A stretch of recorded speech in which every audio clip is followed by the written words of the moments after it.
Para pembelajar, pertama mari kita bahas tentang peran daerah dalam perjuangan kemerdekaan Indonesia.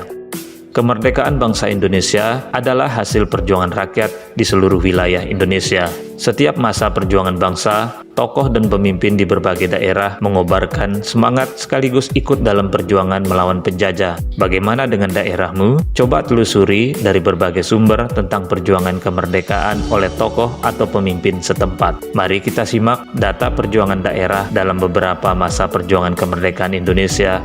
Berikut adalah data tentang perjuangan daerah setempat terhadap Portugis dan Belanda.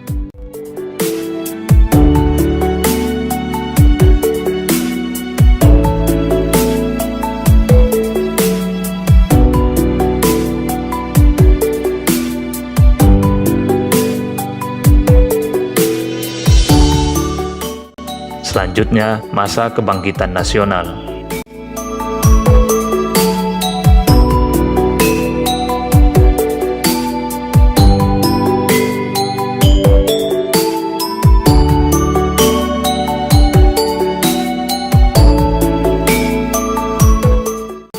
Mari kita lihat data perjuangan masa pendudukan Jepang.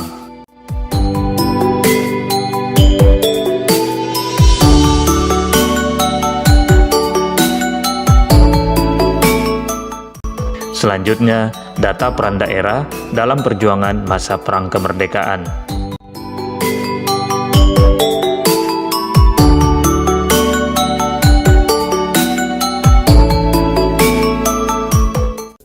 Para pembelajar, selain perjuangan di atas, peran daerah juga ditunjukkan oleh kondisi daerah.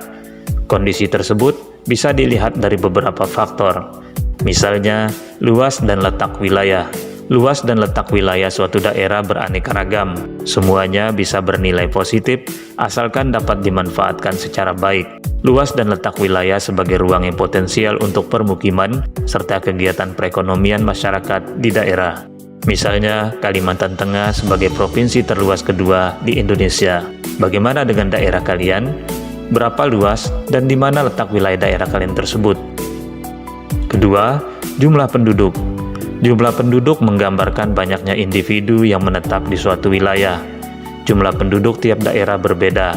Penduduk dapat berperan sebagai sumber tenaga kerja serta tempat pemasaran barang produksi. Semakin banyak jumlahnya, maka potensi ekonomi daerah tersebut relatif tinggi. Penduduk yang banyak juga bisa menimbulkan masalah seperti pengangguran, kemiskinan, pencemaran lingkungan, dan lain-lain. Bagaimana dengan jumlah penduduk di daerahmu? Ketiga, keadaan alam. Tiap daerah memiliki keadaan alam yang berbeda-beda.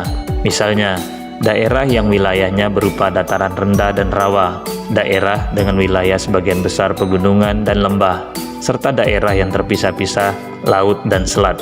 Semua harus disyukuri, dimanfaatkan secara optimal dengan mengembangkan pola kehidupan sesuai dengan keadaan alam. Carilah informasi tentang keadaan alam daerah tempat tinggalmu. Selanjutnya, peran daerah juga diwujudkan melalui pengelolaan potensi atau keunggulannya. Apa saja potensi itu? Berikut pemaparannya. Pertama, potensi alam, yaitu keunggulan yang berasal dari alam dan dapat dimanfaatkan untuk berbagai kegiatan ekonomi yang menguntungkan. Misalnya, kegiatan pertanian dan peternakan berfungsi untuk memenuhi kebutuhan pangan pribadi dan masyarakat. Aktivitas ini mayoritas dilakukan masyarakat di daerah dataran tinggi, dataran rendah, dan padang rumput. Kedua, perkebunan yang menghasilkan komoditas atau barang dagangan tertentu serta membuka lapangan pekerjaan. Aktivitas ini dilakukan masyarakat di semua kondisi alam. Jenis tanaman bergantung pada kondisi alam tiap wilayah. Ketiga, pertambangan dan industri, yaitu kegiatan untuk mengambil bahan tambang seperti mineral, minyak bumi, gas alam, dan lain-lain, serta mengolahnya menjadi barang jadi atau barang setengah jadi. Aktivitas ini umumnya dilakukan oleh perusahaan-perusahaan tambang negara dan swasta di daerah yang kandungan bahan tambangnya relatif besar. Keempat, pariwisata, kondisi alam yang indah dan memberikan kesan menyenangkan berpotensi dijadikan salah satu tujuan wisata. Aktivitas ini dapat memberikan memberikan keuntungan secara ekonomi bagi masyarakat serta bangsa dan negara. Setiap daerah tentunya memiliki tempat demikian dengan ciri khas masing-masing. Misalnya, kawasan Raja Ampat di Papua.